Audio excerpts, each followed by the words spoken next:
let us discuss the topic sequence and series for 11th grade. Now, when I speak about a sequence, what exactly is the meaning of sequence and what is the difference between sequence and series is the main thing which create the confusion for students. Now, when I speak about sequence, basically sequence is a ordered collection with identified members, right? It is a ordered collection. So I can say that it is a ordered collection with identified members.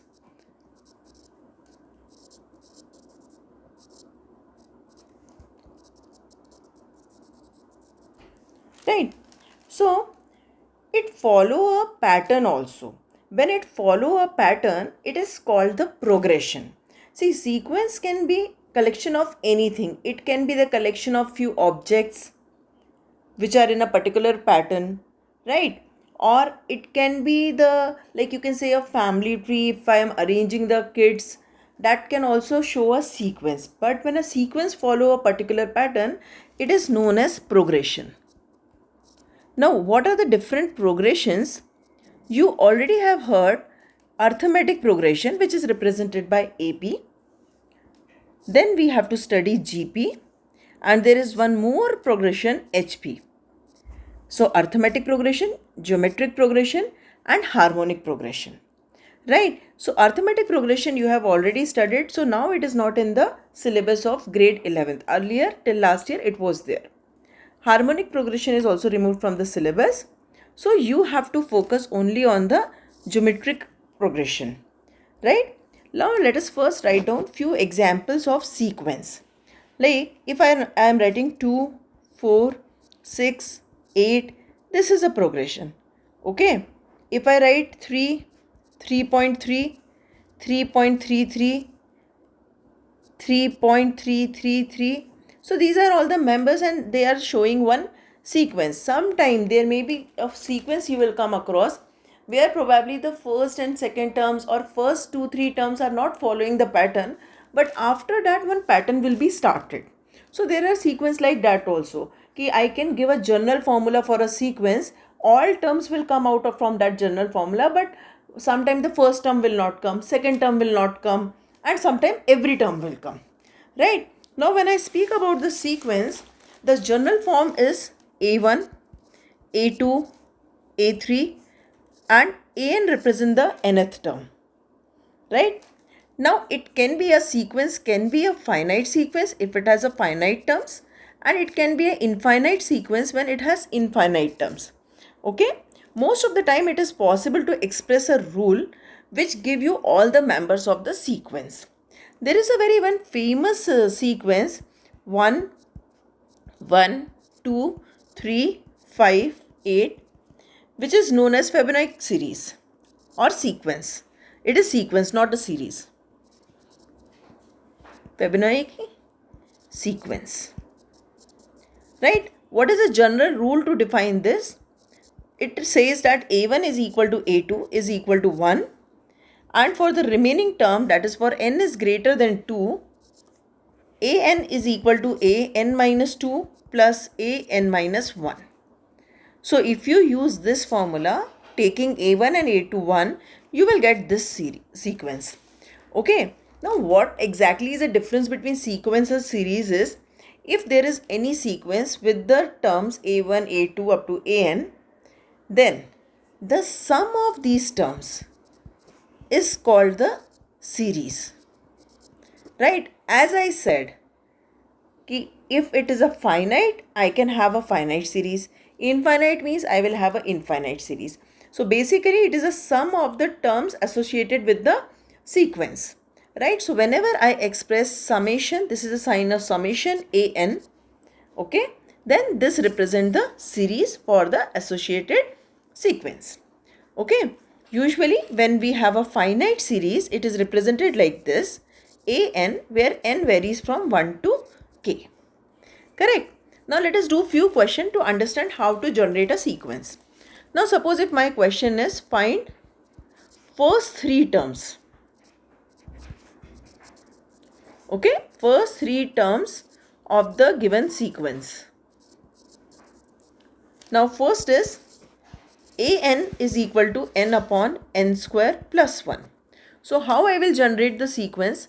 First I will put n is equal to 1. If I put n is equal to 1, I get a1 is equal to 1 upon 1 square plus 1, which is equal to 1 by 2. Right? Now if I take n is equal to 2, I get a2 is equal to 2 upon 2 square plus 1, which is 2 upon 5.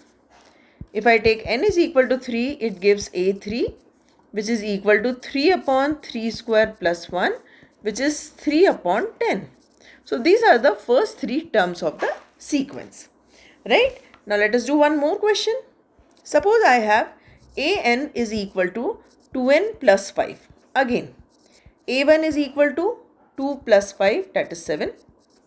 a2 is equal to 4 plus 5, which is equal to 9. a3 is equal to 6 plus 5, which is 11. So the three terms are 7, 9 and 11. If you see the first exercise of NCERT, all the questions are like that only. They have defined the nth term of the sequence and they are asking you to generate a sequence. Okay. Now look at this question. an is equal to n minus 3 by 4. So a1 is equal to what? Minus 2 by 4, which is equal to minus 1 by 2. Then a2 is equal to 2 minus 3 by 4, which is equal to minus 1 by 4. Right? a3 is equal to 3 minus 3 by 4, which is equal to 0. So these are the first three terms of the sequences. They asked me only the first three terms. So I am finding out only first three terms. Okay, now look at another example. Now suppose if I ask you, find 20th term of an is equal to n minus 1, 2 minus n, 3 plus n. Okay, so when I am finding out a20, so it will be 20 minus 1, 2 minus 20 and 3 plus 20. Right? So this will be 19 into minus 18 into 23. So if you solve this, this is minus 7866, which will be your answer. Okay? Now there is one more example. Suppose I am giving you a1 is equal to 1 and an is given by an minus 1 plus 2. For n is greater than or equal to 2, find first 5 terms of the sequence. Okay, so now how I will start? a1 is to define. So I will start with a2. So now a2 is what? If I substitute here n is equal to 2, so a2 is equal to a1 plus 2, means 1 plus 2, means 3. So that is my first term. Second term, first term is 1. Now a3.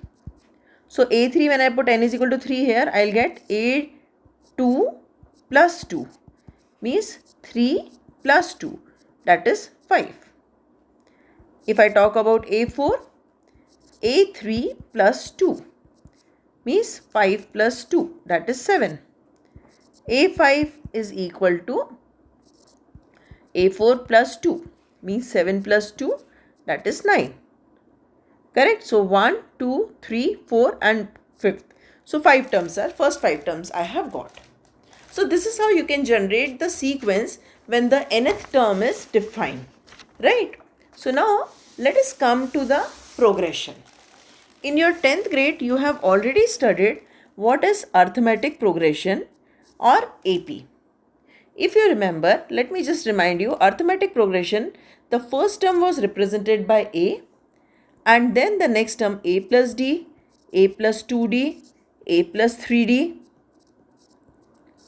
like this. And nth term an is A plus n minus 1D. Okay, where A is the first term and D was known as common difference. Okay, common difference. Why? Because a second term minus first term is equal to third term minus second term is equal to fourth term minus third term, which was always equal to D. And n is the number of terms. right? So this is what you have already studied in grade 10th. Also, you have done the sum of AP, which gave you the series. Now let us start with the our main topic, which is known as geometric progression.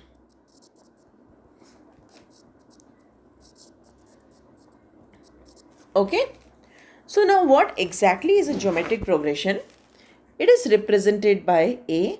The first term is taken as A. Second term is represented by AR. Then third term AR square, AR cube, dash dash dash, AR to the power n minus 1. See, this is first term. This is second term. This is third term. So when I am at the third term, this is 2. When I am at the fourth term, this is 3. Means always 1 less than the position. So that is the reason nth term I have written as n minus 1. Okay, that's why it is not a r to the power n. Right? So the general term is represented by an is equal to a r to the power n minus 1, where a is the first term, and now r is called the common ratio. Earlier we used to call as common difference. Now we call it as common ratio. Now why it is known as common ratio? Because in a GP or in a geometric progression, what happens if you have these terms? Now I'll give you an example, then I'll come back to this standard definition. If I write a sequence 2, 4, 8, 16, 32, what you will observe? Now look at this thing, 4 by 2. This upon this. This is equal to 2. Now 8 by 4. This is equal to 2. 16 by 8. This is equal to 2. 32 by 16. This is also equal to 2. Means when you are dividing the second term by first term, you are getting a fixed number that is known as common ratio. So in general, I can say that a series AN is called a sequence AN is called geometric progression if AK plus 1 upon AK is equal to R for all K. Right? So the difference of this, the division of AR by this by this is always constant, and it is known as common ratio. So like in AP, the difference was fixed. Here when you divide, the answer is fixed. Right? So that is how we define a geometric progression. So this is how we have written the first sequence. Like if first term is A, and I know that the common ratio is R, so the second term should be AR. If I ask you what is the term before A, though it is a first term I am saying, but then also if I ask you what should be the term before this, so what you can say? A by R. Right? What should be the term after this? A R square. What should be the term before this? A by R square. Because whenever I am dividing these two terms, I should get R. Correct? So this is how you define the geometric progression. Now let me give you one more example, or let us list out all the basic concept here. The very first concept I told is that a geometric progression or any sequence AN is called geometric progression if AK plus 1 upon AK is equal to R. Okay, where R is called the common ratio. What is the standard format? The standard format is AR square, AR cube, dash dash dash, AR to the power n minus 1, and the general term is written as, nth term is written as AR to the power n minus 1. Example, 1 by 9 minus 1 by 27, 1 by 81 minus 1 by 243. Can you guys think and tell me what should be the R here? See here, A is equal to 1 by 9 and R is equal to 1 by 27 upon 1 by 9. This is with negative sign, which is equal to minus 1 by 3. Correct? Now, as in arithmetic progression, we have defined the sum. Same way in geometric progression also we have defined the sum. Okay. Now, how I will define the sum? So, let us talk about the sum. Concept 2. Correct? So, sum is represented by A plus AR plus AR square plus AR to the power n minus 1. Now, this is one thing I wrote. If I multiply this by R, what I'll get? AR plus AR square plus AR cube AR to the power n. Correct? Now, can I subtract these two relation? Let me do. If I do Sn minus Rsn is equal to what I'll get? A. Now, if you observe carefully, this minus this when I am doing, so this term will get cancelled by this term will get cancelled by this term. Like that, all term will get cancelled and here this last term will be left and here this first term will be left. So, A minus A R to the power n. So, Sn is equal to A 1 minus R to the power n upon 1 minus R whenever R is less than 1.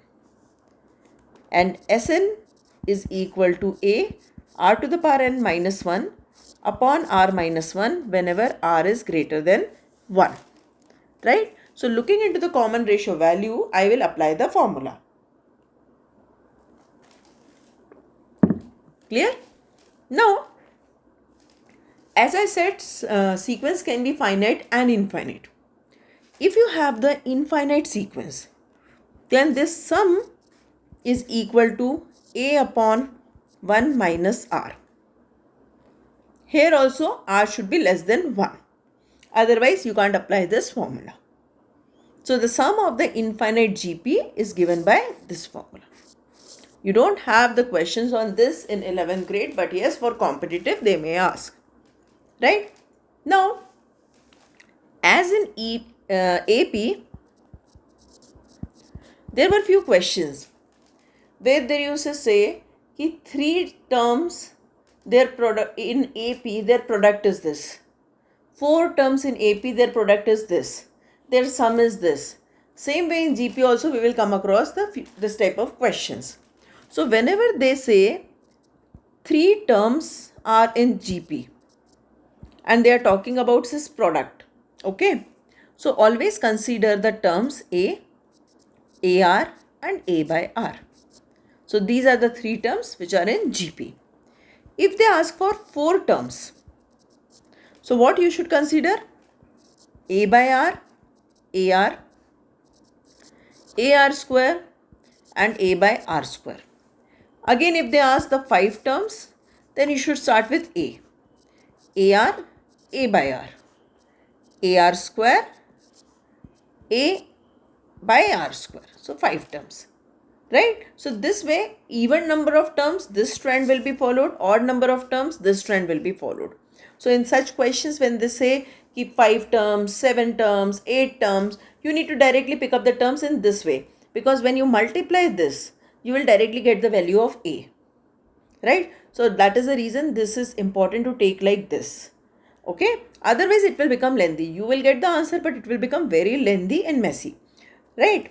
Now, apart from this, there is one more important concept which you need to understand. What is this concept? The last term of GP is represented by L and it is 1 upon R to the power n minus 1. Right? Now, if I ask you, find the 4th term of GP. Of course, you will apply the formula AN is equal to AR to the power n minus 1. Correct? Now, if I ask you, find the 4th term Okay, find the fourth term or fifth term or any term from the last. So how you have to analyze the situation? See, our GP is of this format.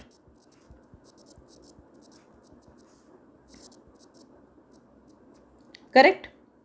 Now, I know that in GP, when I divide this term by this term, I get R. Now, if I look this GP from the backend side, right, means this become the first term, then before this term become the second term, then this become the third term. So basically this will be L last term. So what will be my formula?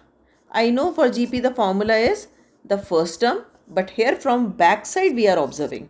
So the first term is L. And then common ratio.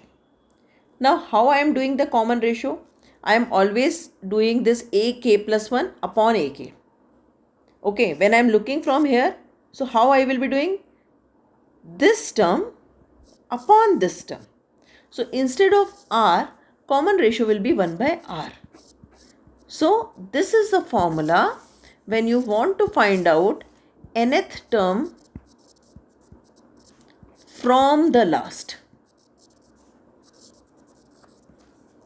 Okay, this is the formula when you have to find out nth term from the last. So remember this formula because many times they ask question on this. Okay.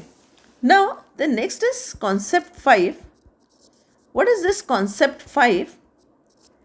If three numbers are in GP, say A, B and C. Okay. Then how you can write this thing? You can always represent that B by A is equal to C by A, which is basically a common ratio. This upon this and this upon this. So common ratio both will be equal to common ratio. Right? So this is B square is equal to AC.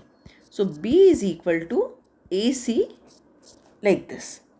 The exactly same thing, if you remember, you have done in AP also. If A, B, C are in AP, then B is equal to A plus C upon 2. Correct? So this was known as arithmetic mean and this is known as geometric mean. Right? So if you want to write it like this, G, A and B. So you can say that G by A, okay, is equal to B by G. So G is equal to under root AB, where G represent the geometric mean of two numbers A and B. Okay, so this is the concept. Now come to the one more concept, important concept, that is concept number 6. Okay, now what is this concept number 6? In any finite GP, okay, when you have any finite GP, the product of terms equidistant from beginning and end, okay, are always equal. And that product is equal to the product of first and last term. Let me take one simple example. Okay, now suppose I am writing 2, 4, 6, 8. Okay, this was, we consider one geometric progression. This is 8, not 6. 8, 16 and 32. Now see what exactly was my statement. My statement was that now this is the first term and this is the last term. Correct? Yeah. What is the product of these two? 32 into 2 is 64. Now this is the second position and this is the second last position. What is the product? 64. Right? So that is what I want to say. Ki if you have any GP, okay, like A, AR, AR square, AR cube, AR4, AR5, or let me put dash dash dash here, okay, and here AR to the power n minus 1. So before this will be AR to the power n minus 2, AR to the power n minus 3. Now what is the product of first and last term? A into AR to the power n minus 1. which is equal to a square r to the power n minus 1. Okay, so you can say this is the first position. Second position means the second term is what? AR. And what is the second last term? Second last term is a r to the power n minus 2. What is the product? A square r to the power n minus 1. Now look at the third position. What is the third term? AR square. What is the third last term? A r to the power n minus 3. What is the value? A square r to the power n minus 1. So this is what is the statement. The product of the position wise, if you see from the start and from the end, it is always constant and it is equal to the product of first term and the last term. Understood? So these are the basic concept of GP which I will be using in the questions. Right? While doing questions, there are different variety of questions. One is a direct question when they will ask you find the fifth term, find the sixth term. If they want to complicate, they will say find the third term from the last, find the fourth term from the last. Then they will, second category will be they will give you a term and they will ask you which term is this. Okay, then there are few questions which will ask you to generate the relationship between the terms, right? And then there will be term where they will ask you generate the GP. They will give some relation, they will ask you generate the GP. After that, few questions will be based on the sum and few questions will be based on geometric mean also. Now earlier, since arithmetic progression was also in the syllabus, there were few questions which has the both concept AP as well as GP, arithmetic mean and geometric mean. But now since AP is removed, they will not ask that, right? So these are the basic concepts which you should know before starting the questions. So now I have given you the basic concept. In my next video, we will do maximum number of questions we can do on this topic so that you will have a good command on GP. GP is an easy topic, so I'll suggest all of you to practice so much that any question become easy for you, right? So probably I'll try to do more questions. So if not possible in the one video, I'll try to split it into 2 videos. So I will suggest all of you to please go through the all concept which I have taught you and subscribe the channel so that the moment I'll upload the next video where I will be showing you the questions, you can practice questions with me and the topic will be over for you. Share it with all your friends so that everyone get benefited. Thank you.